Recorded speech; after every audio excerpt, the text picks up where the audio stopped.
sorry to intrude, but did you say you were going to try to go with the Yippin' Yap? Could I follow you? Because I don't know exactly what that is. Sure. Yeah, I'm literally looking at where it is right now. It's in Regency or Regency or whatever. Regency, I think that's... Yeah, It's Regency. either back this way, that way, or it's down this way. Okay. It did say the second floor. I remember. Oh, okay, then I know where it is. It's Okay. by the elevators. Okay.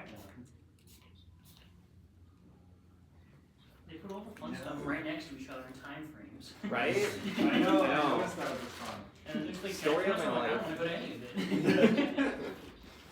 Yeah, I'm like That'll be trying to get to a bunch of different panels today, and then tomorrow it's like, oh boy, 5 hours of free time. I'm gonna walk around Unit Den for a bit. Yeah. Yeah, right? So I want to do this, and then I want to do the Yippin' Yap and the free price. I was right, they're all 30 minutes away from each other.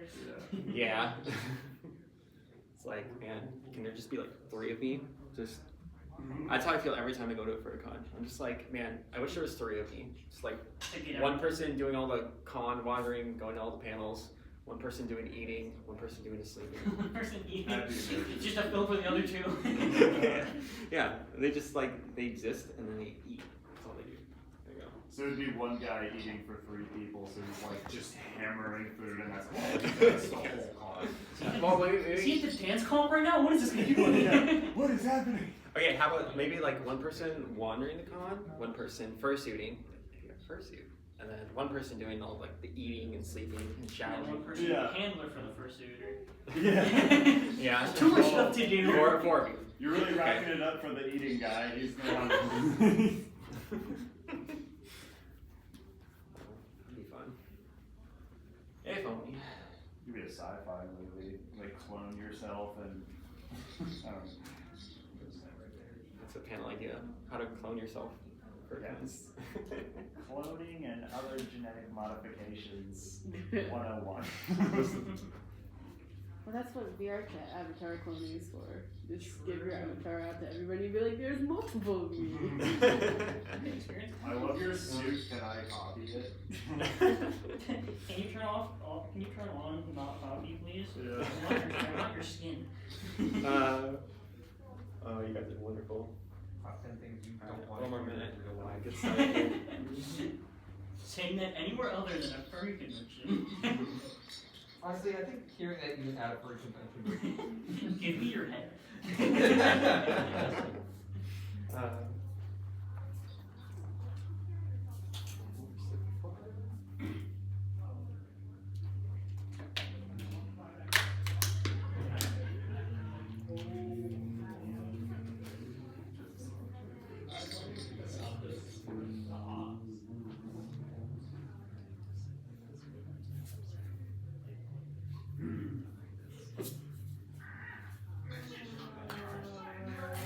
Are you guys excited for tomorrow? Fursuit parade? When is that again? Noon. I think 11:30 is when they're like lining up. Yep. Okay. And then 12 o'clock is the actual walking. That's when it starts. Yeah. So. I'm going to be fast then to get to it. Oh yeah. Best of luck. Again, Fursuit parade should be line up at 11:30. Starts at noon. All right. I think we're ready to start here. Welcome everyone to Fursuit Posing 101. Yay! Yeah, so my name's Joseph. I don't have my suit head with me today, sadly. But you guys probably already, I know, I'm sorry. I'm a normie for you guys today, I'm sorry. So, it's okay. I got my human suit, it's alright, but yeah, in case, I got my badge though, so yeah. So normally, I'm suiting around as a cartoony, anthropomorphic skunk character, so. Yeah. Skunk Timber. It is skunk timber, that's true.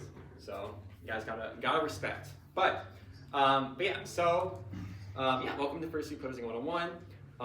This is a panel that I originally did last year at Furry Migration, if you were there. I did it with my buddy Drake Fox, and it was called Fursuit and Photography 101. And it was talking a little bit about what we're gonna cover today, but it was also talking about the relationship between fursuiters and photographers, and that was part of because like I was really wanting to emphasize how important fursuit posing was and how it's like a very co-working effort between fursuiters and photographers. How it's not just up to the fursuiters to do the poses, but it's also up to photographers to really actually communicate with the fursuiters and really understand what it is they're trying to convey in their pose. So in the last year, I kind of I modified this panel a little bit to have a little higher emphasis on fursuiting.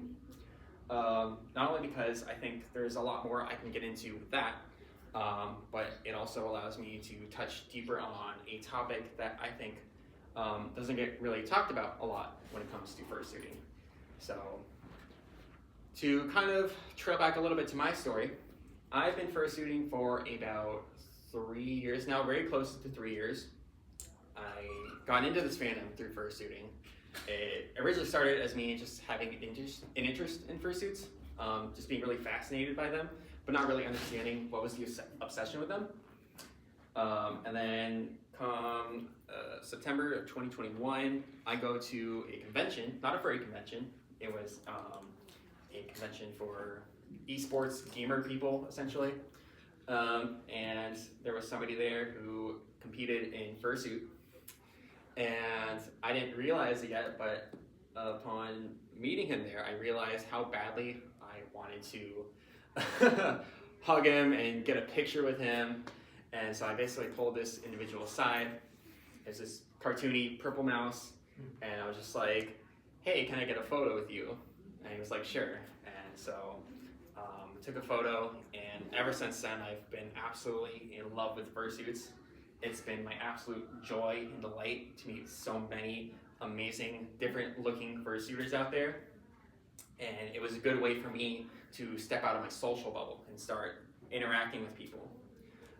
So I have a lot to thank to not only the furry fandom, but especially the fursuiters out there, because I think you guys have the ability to evoke a lot of emotions out of people, and it really does help people open up to themselves and really open up to others. So whenever we talk about the magic of fursuiting, it's kind of this abstract idea.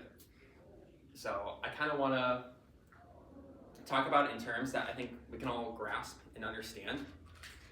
I think fursuits are more than just costumes. I think they're more than just cosplay. And I think they're more than wearable art. They're all those things, and they're more. Whenever I think of the magic of fursuiting, I think of it as love, creativity, joy, comfort, character, energy, maybe. Guys can probably think of a lot more. So there's a lot of ways that you can describe and attribute really positive emotions to the magic of suiting. And I think that's really important for what we're going to talk about. When I got my fursuit, I was really motivated to perform and do everything I could to be essentially the greatest fursuit performer out there. I was really inspired by like really classic old school fursuiters.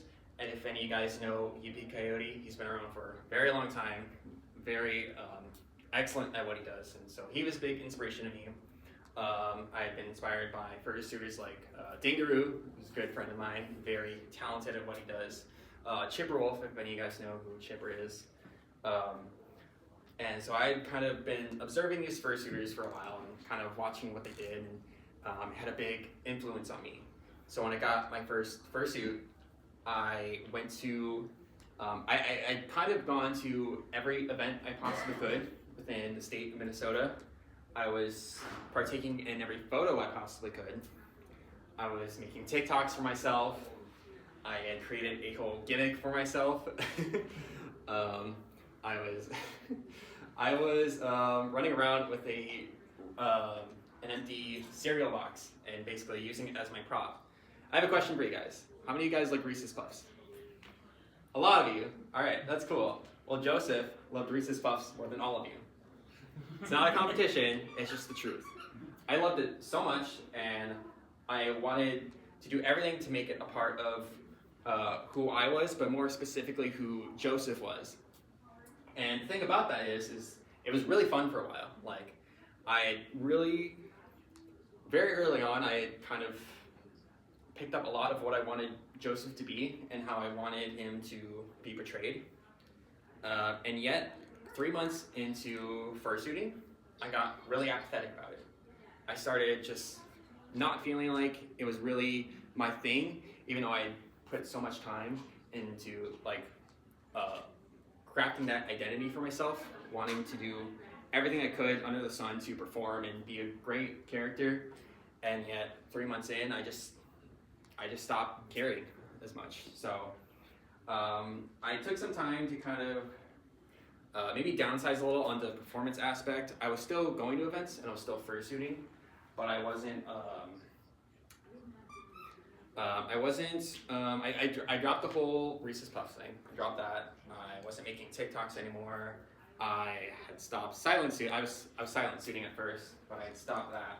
And I wanted to take a more relaxed approach to fursuiting, to let myself enjoy it, but not have this intense pressure to like try to perform and be in character. So, and then it made me wonder, is it just that some people are made to perform and some aren't?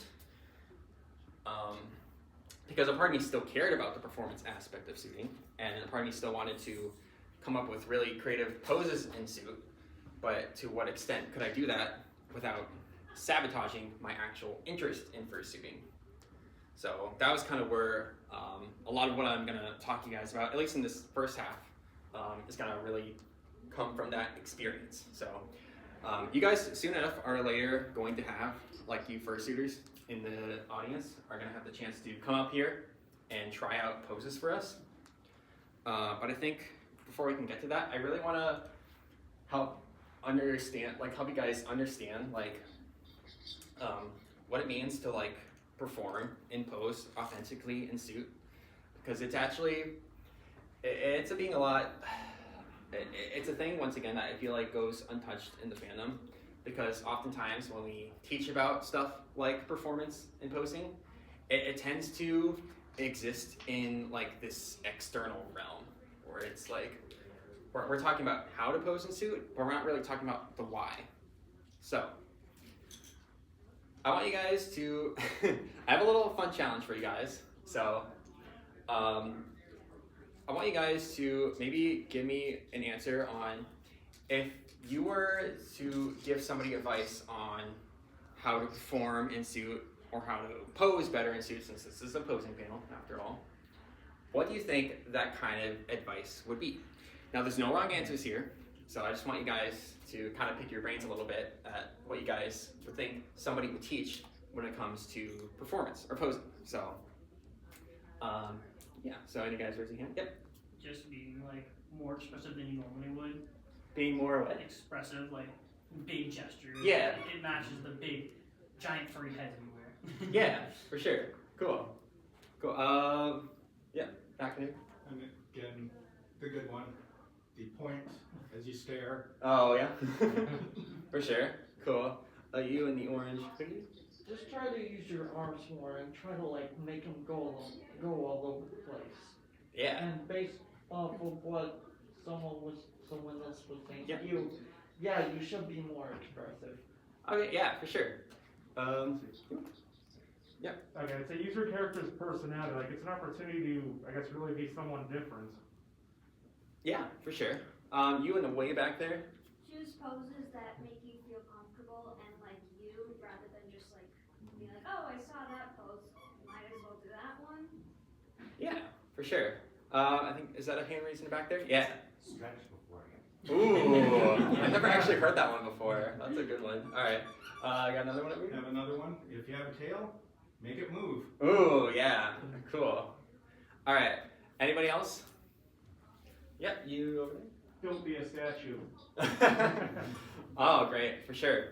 Yeah. So the thing that about all of this is all of this has level of truth to it. Like everything you guys answered, be more expressive, use stuff like pointing, use your tail, use your body, all great advice. And yet all of it is a means to an end. And what that means is all of it is designed with the purpose of a goal in mind, and that is, how do I perform? How do I want to get into this?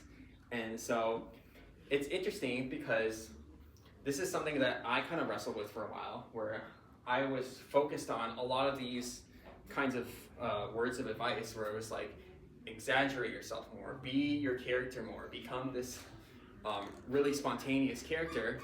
And the problem is like, there's something that I think we kind of miss when we pursue that, and that is our values. So I think what we need to do is, we don't have to ignore this info, but I think we need to start asking ourselves, like, what it is we actually care about. So this is where values start to come in. When you start to understand what your values are, then fursuit posing, based off that foundation, is going to be a lot better, because you won't be working off the means to an end goal of trying to become a performer. It's like, I actually know what I want, I know what I enjoy, and my performance is going to come from that. So, a part of this also stems from the culture of fursuiting. So basically, long story short, back in the day, fursuiting was a lot more mascot focused, and part of it was because like there was significantly less fursuiters back in the day, and a lot of the people that did fursuit were generally full suiters. They were like full-on performance, like saw fursuit as like an art that needed to be kept this very certain way. So like silent suiting was a very common thing back then. Partialing and poodling were not. You never took off your head in public. That's actually a big reason why we have headless lounges nowadays, not just for a chance for fursuiters to cool off, but a chance for them to take off their head without having to quote unquote break the magic and all that. So, and the thing is that fursuiting culture has changed a lot, because the more fursuiting became accessible and the more people got into it, the more that people didn't want to restrict themselves to this really performative, artistic style of fursuiting that the fandom was kind of built on. And so fursuiting over time became less of like an art style and more of kind of a fashion statement. And I don't want to say that in like bad terms, because I think fursuiting and fashion do go kind of hand in hand with each other. But like, I think nowadays, whenever we talk about fursuit performance, we have to acknowledge the fact that a lot of the advice that people give typically stem from the old school model. And so what I want to do is, I really want to spark a new sense of creativity in all of you guys. Because all of you guys, my opinion is that the moment you put on your fursuit is the moment that you become your character. It's the moment that you have creative potential, and that you are creative. And it's the moment you become a performer. So I think that's, if there's anything I want you guys to take away from the panel, if like one of the most important things, it's that right there. Because I think that's going to be the thing that will help you, so you realize it's not your performance that you're working to get into that state of being a performer or being a character. It's actually, you are a character, you are a performer, and everything you do comes from that. So, and this, once again, this helps with like understanding your values, what you actually care about. How do you know your values are? It's going to be something that you care about, and it isn't going to disappear the next day. It's going to be something that speaks more to who you are, and it'll stick with you for a long period of your life, probably your whole life. So for me, like I said, for me that was the chance to connect with people. I loved using my suit as a way to connect with people. Silent suiting didn't do that for me, because when I silent suit, I don't talk to anybody. But when I started to kind of take that aspect of performance out of me and started to kind of speak to people in a way that I wanted to, but still have that creative expression in suit, performance and values started to align more, and I enjoyed suiting a whole lot more over the years. So, and I realized also, a lot of this talks into almost the realm of fursuiting and identity. Now, I don't have a whole lot of time to get into the identity aspect here of fursuiting, because that's a whole discussion on its own. But what I worry about as our fandom gets older, or as our fandom grows, and as fursuiting becomes a lot more accessible, I worry that people are getting their fursuits and using it as a means of seeking external validation rather than an internal desire to actually wear a fursuit and actually go out and bring that out to conventions and fur meets and everywhere else. So, and that's also more evident with the rise of social media. A lot of people like to have fursuits so they can post it on their TikToks and Instagrams and Twitters and all that. And none of that's a bad thing. I'm not gonna come out here and say like, oh, that's something you shouldn't do. But it's really easy. There's a very thin line between like wanting to do that, but also kind of that internal value kind of getting sabotaged a little bit into thinking that's something you want. And so like the way you know is like, if you feel like you need the external validation to enjoy it, that's probably a sense that your values are a bit out of alignment. So, yeah, I think we could get a little more into that discussion. I guess to add on to that, there is a fursuiter I know of who goes by the name of Croc. He is someone who has once stated that he was worried that the fursuit content he wanted to make wasn't going to receive the attention that he was hoping for, because it was a lot more of a, he was trying to get himself to make a lot more slower paced, more fursuiting type videos that spoke more to him rather than like, I guess the more like fast paced, like silly culture of fursuiting. And so I've met a lot of people that have kind of faced similar situations, not just in fursuiting, but like in fursuiting particularly, where they feel like they gotta make like their fursuit act out in a specific way, or they gotta make certain style of content, you know?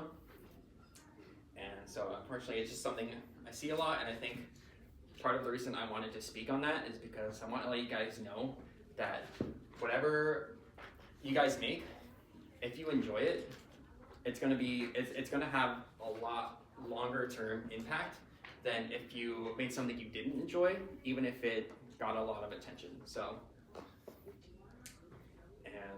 and sometimes that can even speak to like the design of fursuits themselves, because this is something I also notice a lot, and something I've struggled with is the feeling that your fursuit doesn't look flashy enough, or cool enough, or cute enough. Maybe it's, you don't feel like you're in like the right place at the right time. Maybe it's you don't have the right group of friends, or maybe you just happen to, maybe it's fursuiting's hard, like physically hard to like put on a suit. So it's like, man, if I can only like wear my suit for a longer time. So there's a lot of things that can be very externally draining that can destroy that motivation for fursuiting. But I really want to encourage you guys to take a deeper look at yourselves. I can't do it for you. Take a deeper look at yourselves and ask yourselves, like, what is it you actually value, and pursue it, even if, you know, it might not, you might not see the external results of it right away. So, dang it, I just had a thought in mind of what I was going to say following that. Oh, yeah, so the title of this panel is Fursuit Posing 101, follow with Posing with Confidence. And so if you ask me what I think confident is, I think what it means to be confident is to pursue something that matters to you at the possible risk that it won't work out the way you think, right? So you're not confident in things you know are going to be successful. You're confident in the things that you are sure, or you are unsure if it's going to be successful or not. So that's what it means to be confident. Now as for Croc, he has a video, and if you guys want to, I recommend checking it out. It is a 2-minute video on YouTube called The Joy of Painting. The actual channel is called Epic Tale Pictures. It is probably one of my favorite fursuit videos out there. It might not be yours. That's okay. I'm just throwing it out there because, like, I think it's really nice to see when fursuiters do things that really speak to who they are and what they love. And I never get tired of it. So I promise you guys that even if you feel like the poses you do, the performances you make, or the videos you make, if you ever feel like it's never reaching anybody, you never know if it's gonna, like, if somebody like is reached to by that, like if somebody like resonates with that and that really like captures them, you might not ever know it, but it's always worth considering that possibility that someone out there likes your fursuit and likes your poses and performance. So it's never something you need to know that you're receiving the validation for. It's always something to pursue nevertheless. So, oh, I hope that makes sense. What time is it? All right. Any questions on that so far? Yeah. Would you say that another way to describe it would be using a fursuit instead of as a tool of expression, as a tool of fitting? Yeah, I would say that's oftentimes that's what happens too. I think we actually see it a lot too, where people feel like they never get spoken to unless they're in suit. So I think that's also another like externally validated thing that people tend to wrestle with, and it's tricky because I don't want to say there's truth to it on some level, but I think oftentimes from my experience, I notice that I will tend to be more attentive in suit. So I won't lie in saying that I think fursuiting can help with a lot of that socialization, but it's still like, it's still something you have to be really careful about, because if it's like, if that's where your dependent lies, then that's gonna make fursuiting a lot more stressful. Because then it's gonna put all the pressure on, like, all the social pressure on fursuiting itself. And then also it's kind of like putting on a societal mask. But once again, that goes into identity, so it's another big topic we can dig into for a while. So, but yeah. So, any other questions? Okay, cool. Wow. Guys, I talk really fast sometimes, but I hope you guys all got that, because yeah, that was just something that I always feel like I just want to speak to people, because like it's hard, you know, like this fandom there's a lot that goes into this fandom, and you know, it's more than just fursuiting, but fursuiting is also a really big part of it. And you know, I love each and every fursuiter I run into at cons and outside of cons. You know, you guys are all really special to me. So like, I appreciate every single fursuiter, even if sometimes it feels like it can be a challenge to get in suit and kind of put on the character. You know, but you guys are good. You guys got this. So, and that's also why I want to have you guys come up soon and be able to participate in posing, because I want to get you guys that stage a little bit to try out stuff, you know? And so, but yeah, so that's all nice and fun, but I know what you guys are probably asking. Oh, that was Riker back there. Hi, Riker. Okay. So I know you guys are probably asking, like, all right, Joseph, this is all cool, yeah, values and all cool, but how do I actually do this? How do I actually pose in suit? I don't know what I'm doing still. So that's okay. That's why I'm still going to teach you guys. So I will note that everything I'm going to share here is like very like externally sound advice. And what that means is like, I'm going to teach you guys things and it might not resonate with you. And that's okay if it doesn't. You can just safely discard it. But what I want to encourage you guys through this is to maybe open up your mind a little and maybe consider, all right, I know what I don't want to do, but what is it that I haven't actually considered doing yet with my poses that I could actually be opening myself up to? So, and this is another great reason why we have people coming up here and posing, because you might see somebody do a pose that you never thought of before, and you might be like, wow, I never actually thought of that. Yeah, that happens to me all the time. I always see people do these amazing poses, and I'm like, oh shoot, I want to do that. So I have built a framework to view posing from, and once again, it's not a framework you have to follow by like follow hard by. It's not absolute, but the reason why we use frameworks is so that when we go out and we pose, we have an idea of how we want to pose at a very basic level, so that you aren't like getting in front of a camera and then you aren't struggling to figure out like, oh, what do I want to do? Like, so this will help a little bit round that down. Question: how many of you guys draw? Okay, a few of you guys, yeah. So this is something that really stems from drawing, essentially. Like, for drawing, there's no rules getting into drawing, but we still have rules anyways, because it's kind of the difference between like learning how to do it and actually like training yourself in drawing and actually developing skills to really sharpen your abilities. So the same kind of goes true with fursuit posing. No rules to fursuit posing, but the more you understand the ways that in which dynamic fursuit posing comes alive, the better you're going to be at it, and the more confident you're going to be over time. More of a, we'll say confidence in terms of like, maybe confidence isn't the best word there, because we talked about confidence in a different context just a bit ago, but like, it's going to ease up for you guys over time, and that'll just give leeway to a lot more poses down the line. And generally speaking, if you're really comfortable with posing and trying out different types of posing, then performance from there isn't going to be that much more difficult. So, all right.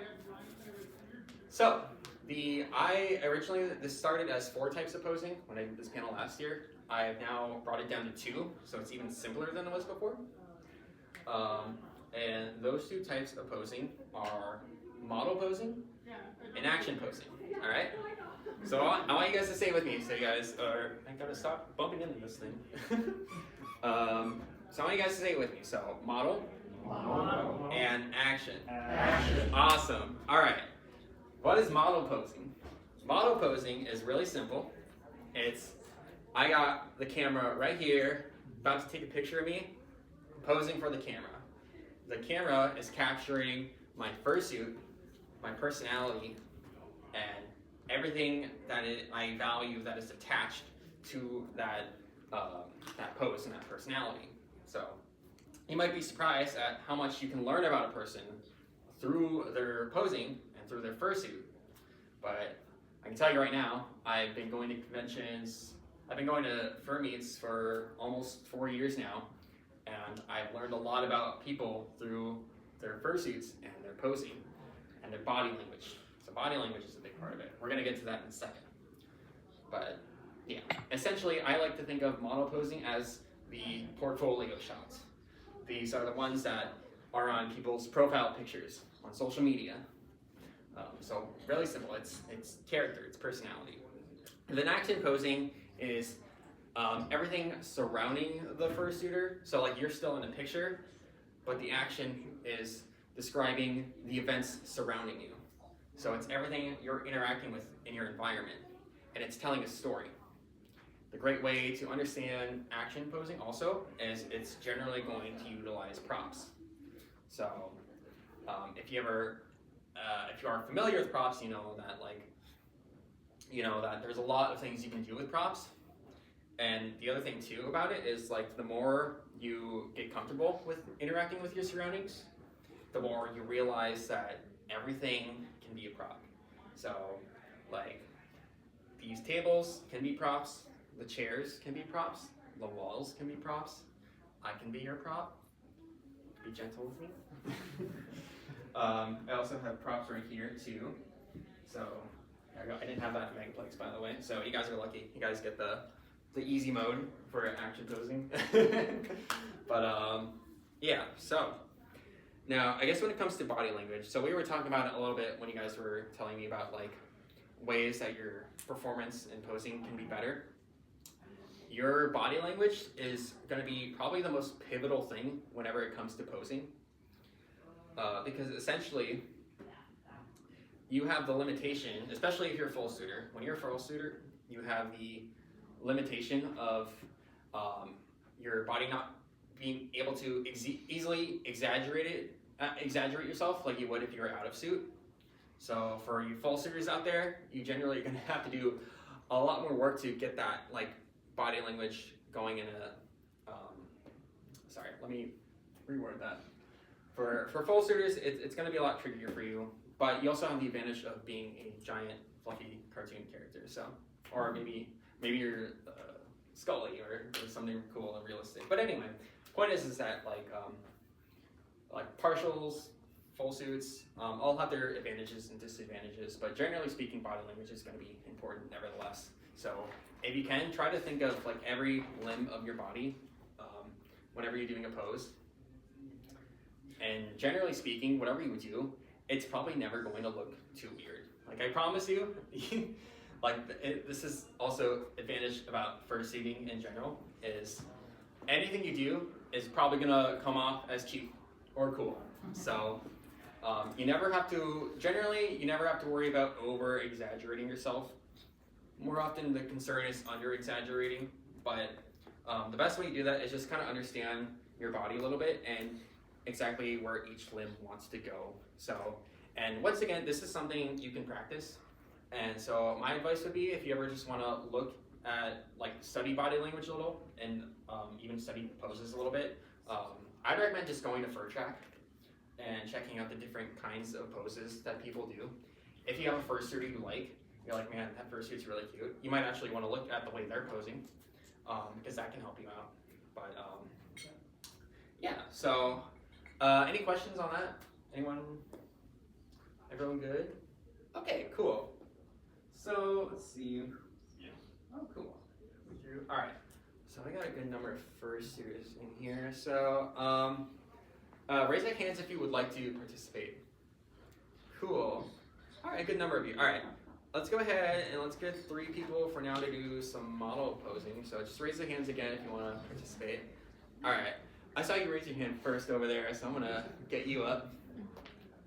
Oh, I haven't seen your suit head yet. Oh, yeah. All right. I'm going to get you in the glasses in the front there, too. Yeah. And I see Scully in the back there. Yeah. Cool. Don't worry. I think we'll get everyone to participate. Perfect. If I could have you guys all over here, maybe, so the camera can get you guys. Okay. That's cool. Maybe you just want to spread out just a little bit. Maybe a little bit more here, like kind of congregate over to this side, and we'll just have it all kind of go one at a time. So we'll go ahead and start with the Scully here. So give us a model pose. Yeah, there we go. Strong Scully. Yeah. So these are great for half body shots. So because like we got, so sometimes like. The words. So, half body shot, great for getting the top half where you get it really close up on the muscles and like the face and all that. I tend to like to take close up half body shots, so poses like those are really good for that. So, if you want to like extend it out, so if you want to do that pose again, if you ever wanted to like extend it outward, what you do is also like step 1 knee forward and do something like this, or maybe you can just even like do that, maybe like almost like a gremlin pose. So. But otherwise, that's really cool. So yeah, awesome. Okay. All right. So you can sit up here if you want. You can sit back down. All right. Go ahead and show us model pose. Oh, that's cute. Look at that. Yeah. This is like, oh, take a photo of me. Oh, so cute. Yeah. Look at that bent knee over there. That's actually really creative. I actually don't see a lot of people do that. So. Yeah, again, if you ever think a pose or a certain leg position is too weird, it probably isn't. It's probably gonna it's probably gonna work. Like it's probably gonna really stand out for people. So yeah, and also the paw right here. You know, sometimes like your poses don't always have to be very extravagant. It can be just like simple. Like I got a paw right here, I got a paw right here, and it looks really cute. So thank you. That's okay, don't worry about it. I didn't do that there. In fact, I might just... There you go. Got a fifth prop. Alright. Cool. Alright. How are you modeling? Oh, I always like when you get the paws out like this. So, yeah, this is also very, very common pose, but, you know, you never have to worry about being too calming. In fact, if anything, you probably have a bigger advantage by doing a very familiar pose. Because people are gonna catch on to that. They'll be like, oh, this fursuiter is posing, and they're actually like really into it. So especially like the more you do it, like you ever think like maybe a pose looks too boring, but the more you do it, the more you get really comfortable with it, and before you know it, you're like the Bruce Lee of doing that same pose over and over again. So one word of advice I would give. So if you really like that's really great as it is. But if you wanted to, you can even like take one paw up and another paw down, and you can get a little bit of asymmetry in there too. So that'll also really help give a little bit of like composition in that photo. So yeah. So thank you though. You did great. All right. Yeah. How many fursuiters in there? 1, 2, 3, 4, 5, 6, 7. Okay. Yeah, we'll get 3 people up for action posing now. Cool. We'll get you up front here. Yep, the wolf. Cool. Yeah, we'll get you up there. Pink jacket. I see a unicorn there that really wants to participate. I know Ginger is in the back there like, man. he's like doing the man pose. That's a model pose. That's why we don't need you. Dang. Alright, cool. Alright. Alright, Wolfie, give us your model pose. Ooh! Yeah. Great for low shots. So this also looks like this is like kind of chill, but also because it's a wolf, it also kind of looks like he can like pounce up and attack. So yeah, this is great too. In fact, this works great as a solo pick, but it also works great as a group pick if you ever get a fursuiter coming behind here, and then you get certain levels with the posing. Oh, and maybe the bunny ears too. So, but yeah. So yeah. Also a pose that can work from different angles too, potentially. So because of the crouching. So yeah, but great stuff.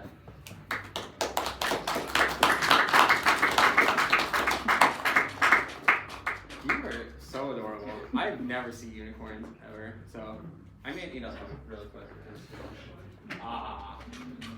You are just lovely. All right, go ahead and give us a model pose. Ooh, yeah. All right. So we see a lot of poses that are usually outstretched like this, and they're like very horizontal. Here we're getting a lot of like almost a 3-dimensional thing here. So what I like to do whenever I see poses like this is I always like to take a pic from the front here, and I always put a lot of emphasis on the paw. So even like this pose is great. What you can also do is you can like lift up your paw. Okay, we don't have beans, but if you had beans, it's still great nonetheless. But I always like to really emphasize the 3D look of these kind of poses. So, but this is once again a great pose that works from many different angles. So you got the front angle here, and you get a really good side angle right here. So you might even get a really good back angle. Yeah, because it's also really like when you understand your fursuit more, like that'll also really help with various types of poses. So. Yeah, I think that was really cool. So thank you. All right, cool, pinky and purple a little bit. Give us your action pose. Ooh, oh man, they almost look like they're powering up. yeah. So cool. So we get like almost like 2 peace signs going up like this way. Yeah, this looks really. Yeah, this looks really cool. I was gonna say like it's only awkward because like this is something that my fursuit struggles with also. It's like trying to get like the fingers to look like they're going a certain direction. Yeah, you got it like down there perfectly, Jay. But not every fursuit can be as lucky as yours. But nevertheless, it is a really cool pose and also one that has opportunity for different angles. So I'm even like. Yeah, like right there. You can take a low down shot right there. So, this is something I use for photographers too, because like we're talking a lot about angles here. So, if you ever want to really get more into fursuit photography, like learning how to take pics from different angles and kind of trying to understand what the fursuiter is trying to convey through their pose, like looking at it from different angles can really help with that. So. But yeah, so cool, awesome pose.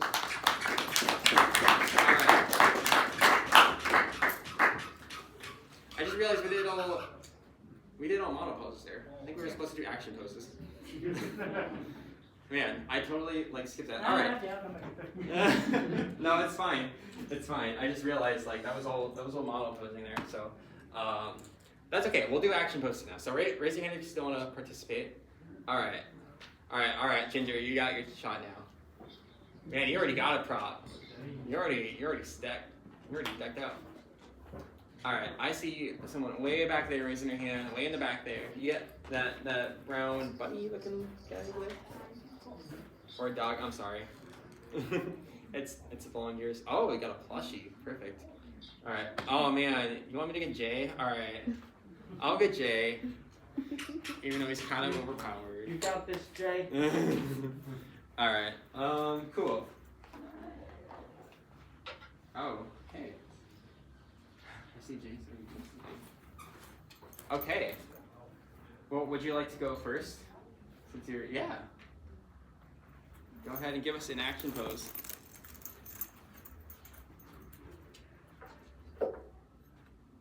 Okay. No moves. Oh, okay. Oh, yes. Wow. Interviewee or interviewer. Are you trying to ask me a question? How many legs does it take to get to the center of the Tootsie Pop? Oh, 55. How's your guess? Incorrect. Next. No. But yeah, so yeah, this is really cool because just by taking up the microphone and sitting down and just doing something as simple as like, I got my hand on my paw here, like so much expression and personality is coming out of something as simple as this. So if you ever think action poses are really complicated, they're really not.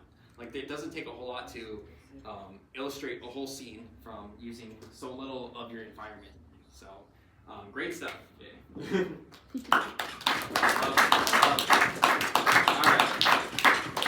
Alright, Andrew, you're up next. Go ahead and oh. Yeah. So this is also great for performance. If you can get a photo of this. Oh boy. Kind of mine. I think you need a better pick. I don't think one can mine that one. Yeah. So the setting is pretty evident here. It's very Minecraft based. Now if you're a photographer, you might want to ask the fursuiter to be still for the pic. But and your sandal. I can help you. Sandal failure.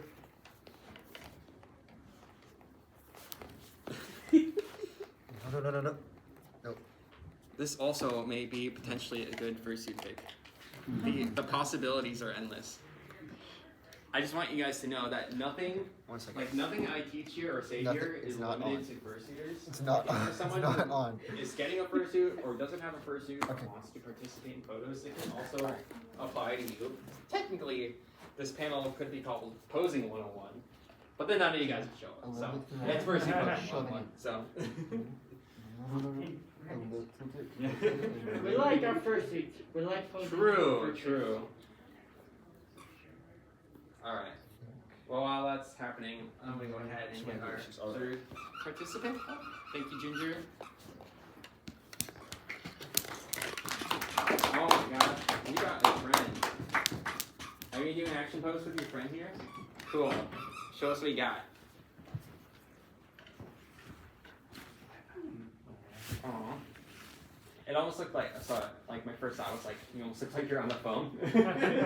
Like, hi, I'm just here at the car with my doggy. But yeah, so, yeah. So sometimes, a lot of times, with action posing is because we're using our surroundings and we're using props we have. Sometimes we still want to be in front of the camera with our props. And so a lot of times, even with props, action posing and model posing will kind of intersect. And it's okay. That's why I said it's not something you need to take as an absolute. If anything, oftentimes, like a lot of great picks will come from utilizing both model and action posing. So because you'll get both the personality and the story out of it. So yeah. So and once again, it doesn't have to be complicated. It can be as simple as I got my big doggy right here, and I'm just hanging out. So good stuff.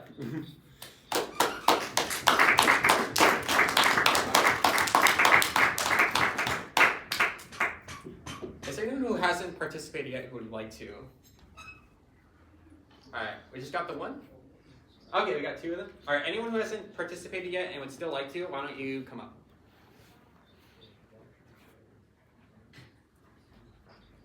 Alright, so we're gonna play a little game now. So our suitors here, gonna go one by one still, but you're gonna strike a pose. And the audience, you guys, are gonna have to guess whether you think it's more along the lines of a model pose, or an action pose, or maybe it's more in between. So, that being said, you get to choose what you want to do, so have at it.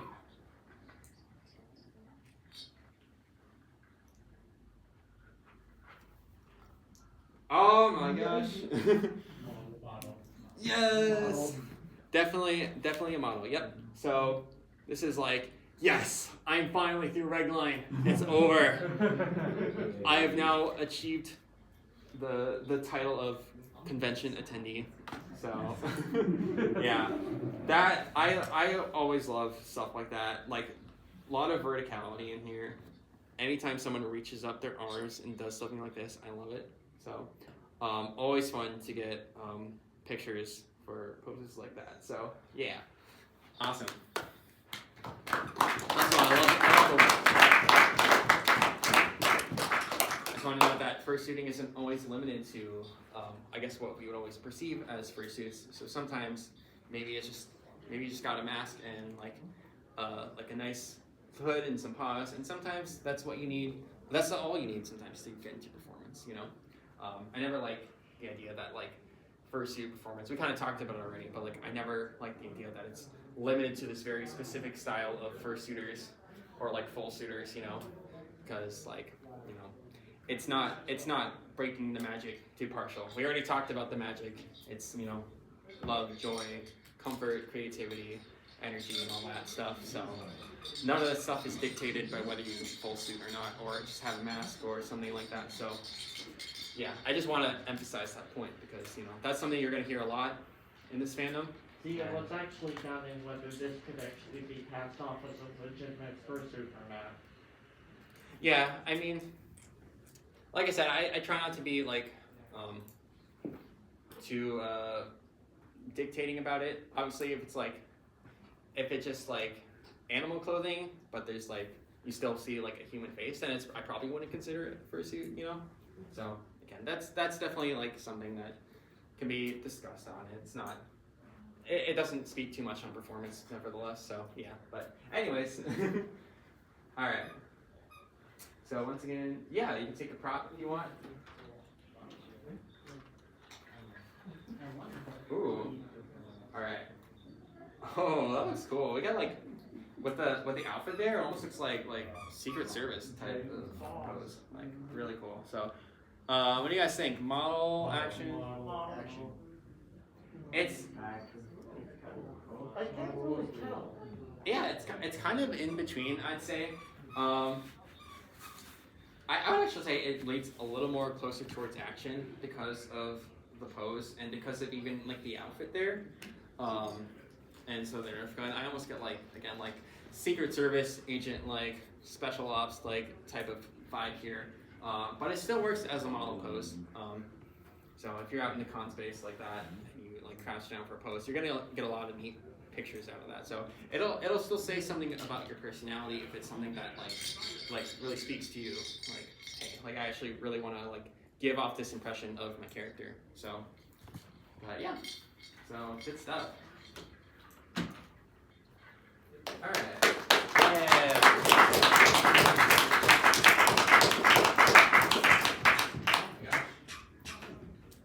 Well, you guys, we have 9 minutes left. So what do I do with you guys for 9 minutes? Group photo. Group photo. Well, we'll have that opportunity. Let's tie Jay So- down to the ground. As long as I'm next to you, Jay. Okay, so does anybody have any more questions on anything we've discussed this entire panel? No questions. Okay. Wow. Question. Okay. Any advice on posing with another person while you're also in? Okay, yeah, so this is actually something I was gonna get into before I ended, but now posing, it's something that's great to do on your own. There's a lot that you can benefit from just putting on a suit and getting in pictures, but it's always going to be a better experience when you have people around you, because that's going to take a lot of the external pressure away, because it's like it becomes more of a collective effort when it comes to partaking in pictures and all that. So I always prefer groups over. I like to get a lot of solo pictures of me, but I also like to be in groups because there's a lot of fun that can be had with being in groups. So I would say like model in action can still very readily apply to groups, and it's something that if you ever want to consider it, is maybe find fursuiters, either friends you know or just people in the con space, and be like, hey, I have this really great idea for a pose we could do together. Would you be willing to do that with me? And you'd be surprised at how accommodating people are for that. So I've done that a lot, or I have been in Fursuit and I've grabbed fursuiters just in the con space and be like, hey, can we take a photo together? And sometimes it is just the casual like arm over shoulder type pose, and sometimes it's like, hey, I actually have this really funny idea. Can we do that? So either way, like a lot of the same principles that we talked about here will apply to groups. And if anything, I actually think it becomes a lot easier because, again, it becomes more of a collaborative effort than just you trying to do all the work to come up with the pose. So, and generally speaking, more casual, more stiff casual poses will look a lot better in groups because, once again, not all the focus will be on you. People will see the pictures and it'll be multiple fursuiters in one picture. And so it's not just oh, look at that one fursuiter just standing there. It'll be what is going on there? Secret tunnel. You're opening up the door to darkness over there. I don't know what happened. No. Curiosity's Oh no. Curiosity's peak. Okay, yeah. I don't know about that, but what I do know is yeah. So yeah, no, groups generally tend to be a lot less pressure, but if you ever want to do something very particular type of pose in a group, it's just something you gotta ask people and just be like, hey, I actually have this idea for a photo that I think would be really fun, and then when that happens, maybe it's something you look at and it's oh, that was awesome, or you look back at it and it's no, that was cringe. Why did we do that? So, and it's okay. That's another thing I wanted to touch on too. Is here's the you guys are gonna have poses even after learning all this. You guys are gonna have poses that you look at and they're gonna be absolute cringeworthy. They're gonna be you're gonna have your stinkers that you're gonna look at and be like, man, I just didn't like that, and that's okay. Yeah, you're not every single picture you're in is probably gonna look perfect, unless they are, and you're just fabulous. And hey, congratulations. But for most of you, it's probably not gonna be that way, because and it's okay. It's this thing that we're working through, and we're continuing to grow in. And I just hope you guys realize that you're gonna have some poses that are like that, but you're gonna have the poses you like, and you're gonna be like, man, I'm really glad I did that pose. I'm really glad I participated in that picture. And so that's just what you need to take and roll with it, and it'll be great. So no pressure. The thing I always, once again, try to emphasize is there's never should be any pressure with fursuiting. It should always be the fun and enjoyment of it first, and then everything else follows from that. So if you ever feel even if it's something that you really did care about, but then you find later on it's like, no, that actually doesn't resonate with me anymore. Like, don't, like, always feel free to like switch things up with your fursuiting and posing. So I've had many like trademark fursuit poses I've had over the years, and I've discarded a whole lot of them because there's some stuff that I just do that, you know, resonated with me once, don't care about anymore. I have other poses and other ideas I have for performance. So it just happens. It's life, you know. Not everything always stays the same, but I think fursuiting is once again a wonderful art that I think will just hopefully stick with us for as long as the furry fandom is around, and with that posing and photography with that and performance, of course. So that being said, yeah, I hope you guys learned something from this, and if not, if you're like, no, this is a waste of time, I still appreciate you guys for showing up and partaking. So, but yeah, thank you. Thank you very much.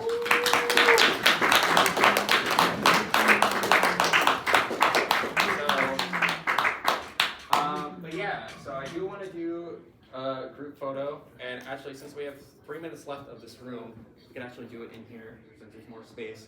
So if you guys want to be in a group photo, fursuiters, non-suitors all around, y'all can come up here to the front. Go find a spot. James, let me say your fursuit is adorable. I love it. Thank you. I really like your setup. Thank you. Oh, your father.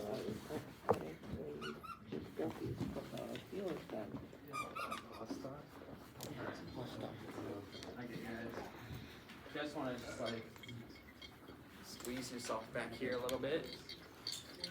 Yeah, that'll work actually.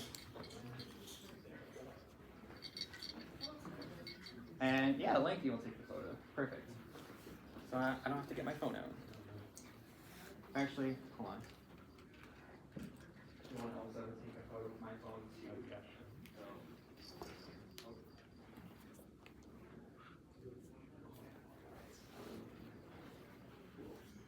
Easy.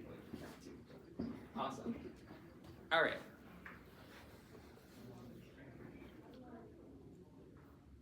Three, two, one, and let's try to not have that antenna in there. 3, 2, 1, and double tap for safety. Okay, so there's that. One moment. I think I blinked. Oh no. Okay, different camera. Yeah, far away. 3, 2, 1, and again. Thank you. Awesome. Thank you guys. Yay! You go top channel. Fox.